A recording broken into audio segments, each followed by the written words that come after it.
به کانال چهارراه اندیشه خوش اومدید. امروز میخوایم بریم تو دل ماجرایی که دی 1404 ایران رو لرزوند. داستانی که از جیب‌های خالی مردم شروع شد و رسید به جایی که حکومت دو شاخه اینترنت کل کشور را از برق کشید و دنیا رو در آستانه یک تقابل جدی قرار داد. با ما همراه باشید تا ببینیم لایه به لایه چه اتفاقی افتاد. بیایید داستان رو با همین یک عدد شروع کنیم. یه عدد ساده اما ویرانگر، منفی 50%. این یعنی ارزش ریال پول ملی ایران توی فقط یک سال نصف شد. یعنی فقط تصور کنید تمام پسندازتون، حقوقتون، هر چی که دارید در عرض چند ماه ارزشش نصف بشه. این دیگه اسمش بحران اقتصادی نیست. این یه سقوط آزاده که زندگی میلیون ها نفر رو میرسونه به مرز بقا. اما این خشم فقط برای بیپولی نبود، بحث سر اولویت‌ها بود. این شعار که مثل برق در سراسر کشور پیچید، یه پل مستقیم زد بین سفره‌های خالی مردم و سیاست‌های خارجی حکومت. پیام مردم خیلی روشن و پوستکنده بود.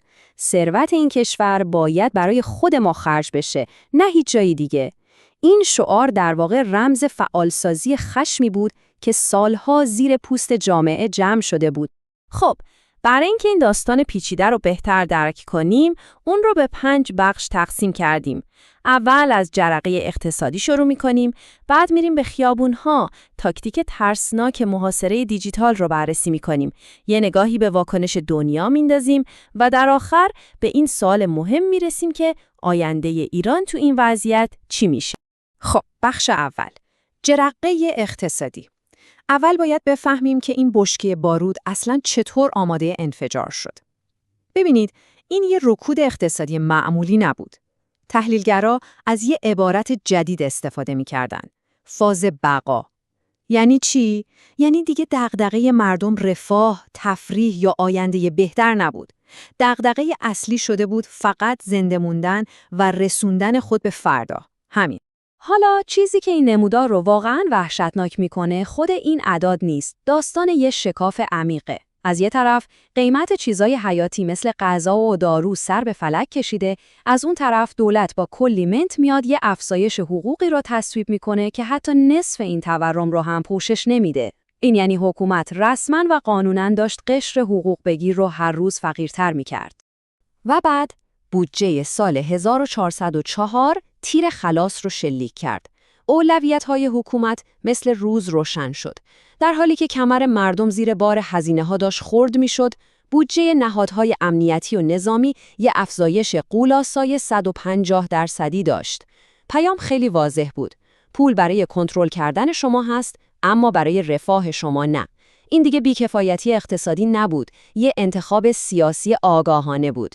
و درست همینجا بود که یه اتفاق تاریخی افتاد. ببینید، بازار تهران یه جای عادی نیست. به طور سنتی همیشه یکی از پایه‌های اصلی قدرت و از متحدان حکومت بوده. اما وقتی خود بازاری‌ها، یعنی نبض اقتصادی کشور کرکره‌ها رو کشیدن پایین، این مثل یه ترک عمیق تو فونداسیون یه ساختمون بود. این یعنی نارضایتی دیگه فقط مال کوچه و خیابون نبود، به اتاقای قدرت رسیده بود. بخش دوم، فریاد در خیابان. حالا میریم ببینیم این خشم اقتصادی چطور از حجره‌های بازار ریخت کف خیابان‌ها و چطور در عرض فقط چند روز خواسته ها از نان پرید به آزادی و تغییر کامل حکومت. چیزی که این خیزش رو خیلی خاص می‌کرد، سرعت و گستردگیش بود. مثل آتیشی که تو علفزار خشک بیفته. از تهران شروع شد و سریع به بیش از 60 شهر تا کل کشور رسید. کارگر، دانشجو، بازاری، زن، مرد از هر قوم و طبقه‌ای اومدن تو خیابون و شعارها پله پله تندتر شد. دیگه کسی دنبال اصلاحات نبود. هدف تغییر کل ساختار بود. اما کاتالیزور این اتحاد چی بود؟ یه پست اینستاگرامی. یه لحظه صبر کنید. 80 میلیون. میفهمید این عدد یعنی چی؟ یک پیام از طرف شاهزاده رضا پهلوی برای فراخوان به اعتصاب و اعتراض بیش از 80 میلیون بار دیده شد. این دیگه وایرال شدن نیست، این یه سونامی دیجیتاله. یعنی این پیام به گوش تقریباً تک تک ایرانیایی که به اینترنت وصل بودن رسید.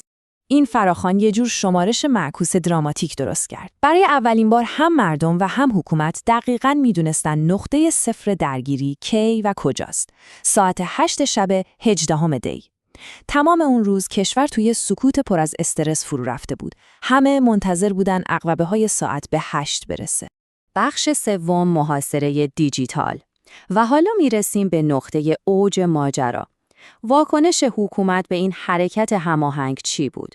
وقتی دیدن نمیتونن جلوی پیام رو بگیرن، تصمیم گرفتن کلاً کابل رو قطع کنن. نه فقط کابل یه شهر، 2 شاخه اینترنت کل یک کشور 80 و چند میلیونی رو از برق کشیدن. دقیقاً رأس ساعت 8، همزمان با اینکه فریادها از پشت بوم‌ها و خیابون‌ها بلند شد، دنیای دیجیتال برای میلیون‌ها ایرانی پرست و ناپدید شد. تصور کنید تو بحرانی ترین لحظه یهو کور و کر بشید. هیچ راهی برای ارتباط با بیرون نداشته باشید. این شروع محاصره دیجیتال بود. در عرض چند ساعت سطح دسترسی به اینترنت تو ایران رسید به 1%. بذارید این عدد یه لحظه سنگینیش رو حس کنیم.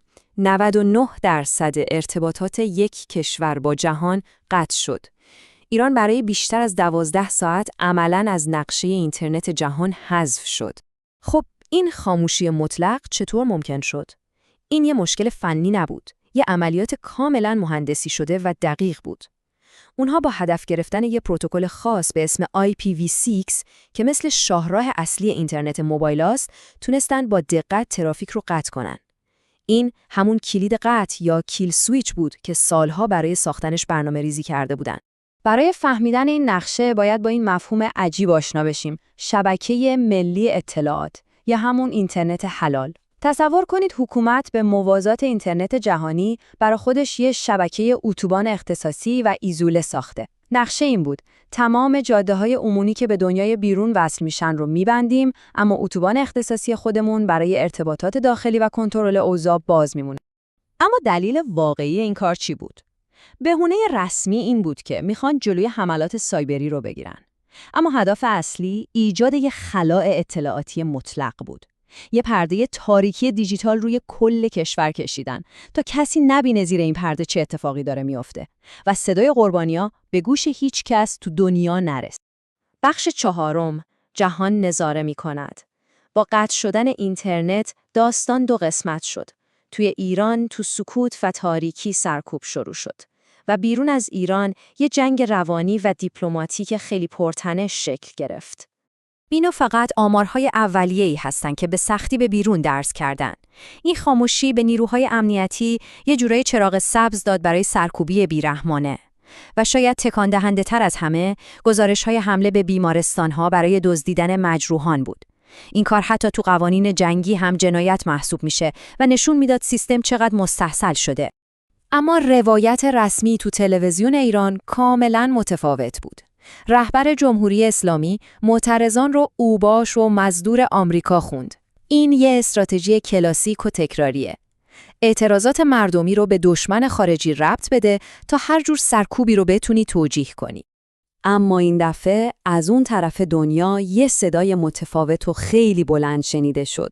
یه تهدید مستقیم و بی سابقه به مداخله. دولت آمریکا برای اولین بار به طور علنی گفت کشتار معترضان خط قرمز ماست.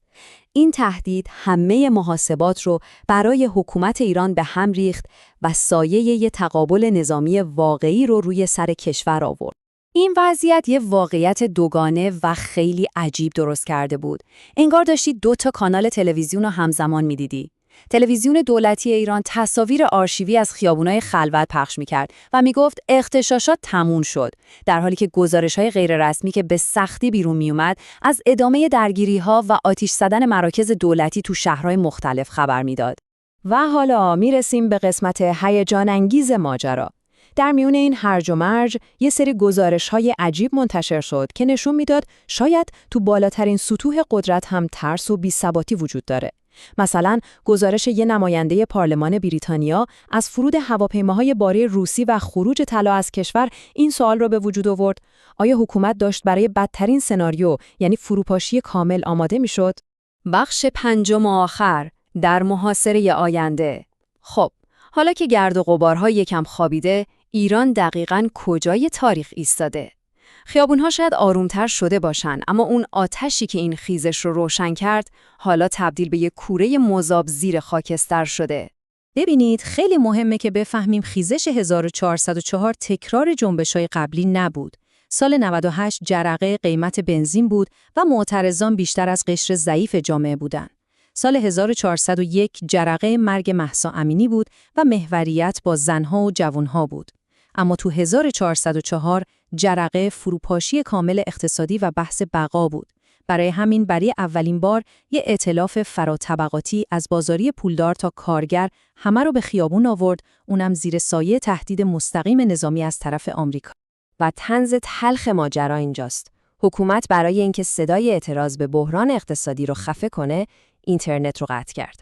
کاری که خودش یه بحران اقتصادی جدید و بزرگتر درست کرد. تمام کسب و کارهای آنلاین از اون فروشگاه کوچیک اینستاگرامی گرفته تا تاکسی‌های اینترنتی فلج شدن. در واقع حکومت با دست خودش بحرانی که باعث شروع اعتراضات شده بود رو خیلی عمیق‌تر و گسترده‌تر کرد. و این ما رو با یه سوال اساسی تنها میذاره. حکومت برای اینکه کنترل رو از دست نده، تصمیم گرفت شریان ارتباطی مردمش با کل دنیا رو قطع کنه. اما شاید با بریدن این سیم، آخرین رشته‌های اتصال خودش به مشروعیت و پذیرش مردمی رو هم برای همیشه پاره کرده باشه.